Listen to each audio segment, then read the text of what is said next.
plein de signes de temps. Alléluia. Mais la famine, d'une manière générale, dépend aussi d'une personne à une autre. Je dis ça une fois à Mimosa, quand j'étais encore enfant, je crois que j'avais 5 ans, j'ai posé la question à ma mère, c'est quoi la famine? Alléluia. Je lui ai posé la question, c'est quoi la famine? Elle a essayé de m'expliquer, je ne comprenais toujours pas. Elle m'a dit, ok, on va faire quelque chose. Le matin, tu manges rien, tu prends rien jusqu'au soir. Après, je vais te donner la réponse. Je dis, ok, on joue à cela. Le matin, je n'ai rien mangé. Autour de 10 heures, je suis venu vers maman. J'ai dit, maman, est-ce que je peux manger quelque chose? Il dit, voilà. Là, tu as faim. Alléluia. La famine n'est pas forcément l'envie de manger. Ce n'est pas forcément ça la famine. Parce qu'on peut avoir envie de manger sans pourtant avoir faim. Alléluia. Ça nous arrive d'avoir envie de mettre juste quelque chose dans la bouche, mais on n'a pas faim. Juste envie de grignoter quelque chose. Mais la famine, dans le contexte dont nous allons parler ce soir, c'est un manque. C'est-à-dire lorsqu'on a faim, c'est-à-dire on manque de la nourriture. Lorsque la Bible parle de la famine dans diverses formes, la Bible dit il y aura manque de la nourriture, il y aura manque de l'eau dans la ville. Alléluia. Cela caractérise la famine. La famine peut être aussi manque à manger, tout comme manque de quelque chose de très important ou de très spécial pour ta vie peut symboliser aussi la famine. Alléluia. Mais ce matin, nous allons lire le texte que je vous ai proposé, Matthieu chapitre 4, à partir du 1er verset jusqu'au 6e verset. J'aimerais que quelqu'un nous aide.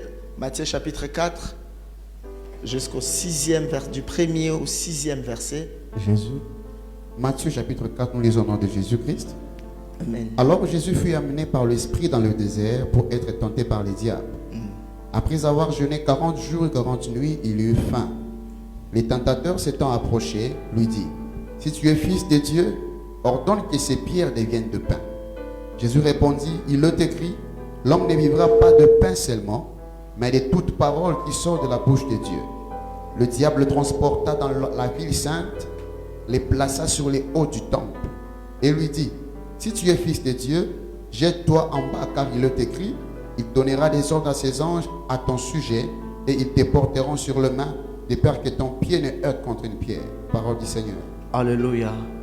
Alléluia. Amen. Là c'est Jésus. La Bible dit, l'Esprit de Dieu prend Jésus et l'amène dans le désert. Qu'est-ce qui se passe dans ce contexte? Jésus venait d'être baptisé par Jean. Alléluia. Jean a baptisé Jésus. Le ciel s'est ouvert, une voix se fit entendre en disant, celui-ci est mon fils. Alléluia. Il y a eu les témoignages de la personne de Jésus auprès de Jean.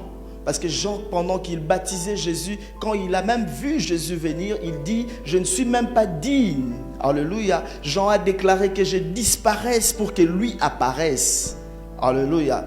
Malgré cela, malgré la divinité de Jésus, la Bible dit, après le baptême de Jésus, Jésus fut rempli du Saint-Esprit.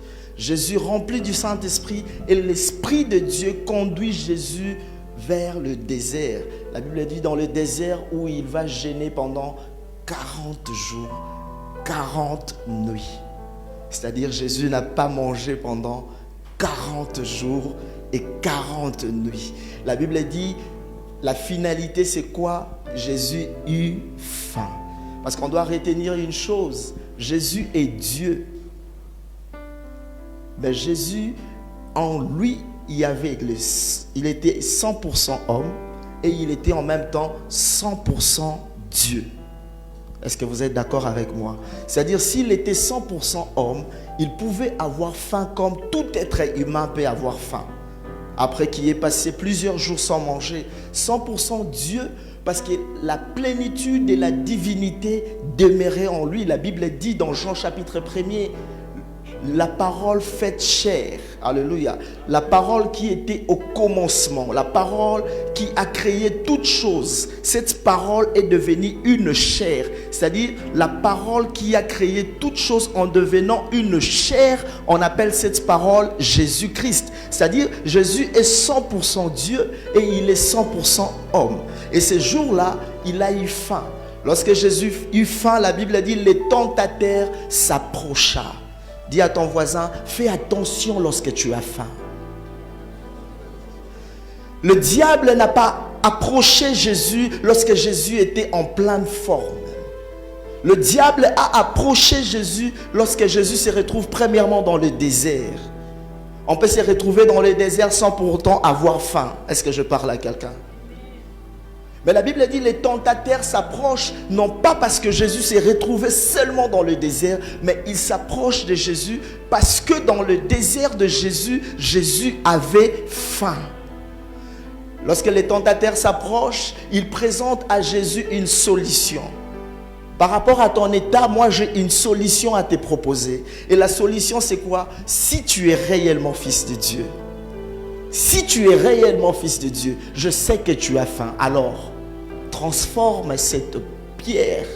Que cette pierre devienne un pain et tu vas en manger. Alléluia. Faites attention, bien-aimés dans le Seigneur, avec les propositions qui viennent lorsque tu as faim. Je l'ai dit autrement, fais attention aux propositions que tu reçois lorsque tu manques de quelque chose. Alléluia. Souvent les amis, souvent le diable se déguise ou il passe par nos amis pour nous proposer des choses, humainement parlant, qui pourraient nous apporter une solution. Mais je me demande, Jésus a eu faim, mais il y avait une chose, Jésus n'avait pas envie de manger parce qu'il gênait. Il a eu faim, oui, la famine est une chose, mais son état, il était à l'état de gêne. Lorsque le diable le présente le pain, c'est-à-dire la pierre, de transformer cela en pain, c'est-à-dire le diable voulait dire à Jésus simplement, arrête de gêner. Alléluia. Voilà que tu as eu faim, arrête de gêner. Voilà. Et c'est ce qu'on rencontre tous les jours. Arrête d'aller à l'église. Arrête de faire ce que tu fais. Moi, je te donnerai ceci. Si tu commences une relation avec moi, moi, je te donnerai. Je ferai de toi. Que de promesses. Mais ces promesses, en soi, lorsqu'on regarde, ce sont des choses qui nous éloignent de Dieu. C'est pourquoi fais attention. Fais attention à la famine. Alléluia. Jésus y faim.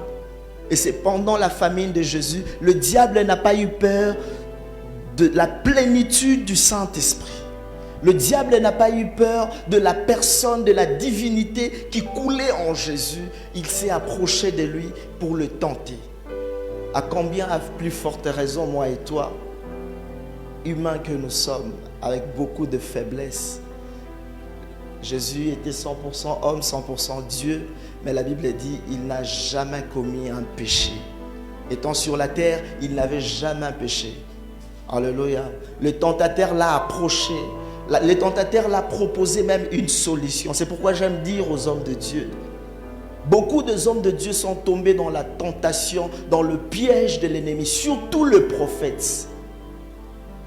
Les gens qui nous approchent ont tendance à vouloir tester si réellement tu es prophète de Dieu, prophétise sur moi. On n'a pas besoin de prouver qu'on est prophète de Dieu. La Bible dit c'est poussé par l'esprit que les hommes ont parlé de la part de Dieu. Ce n'est pas poussé par les hommes que les hommes ont parlé.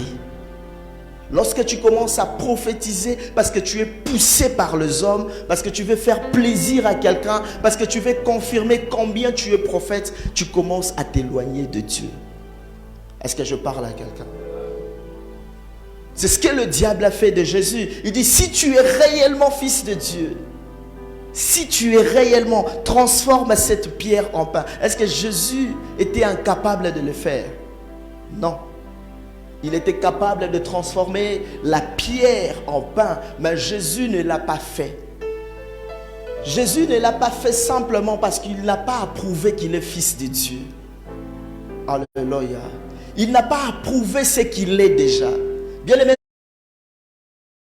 dans le Seigneur, ne cherche pas à prouver qui tu es et ne cherche pas à prouver ce que tu as. Est-ce que je parle à quelqu'un?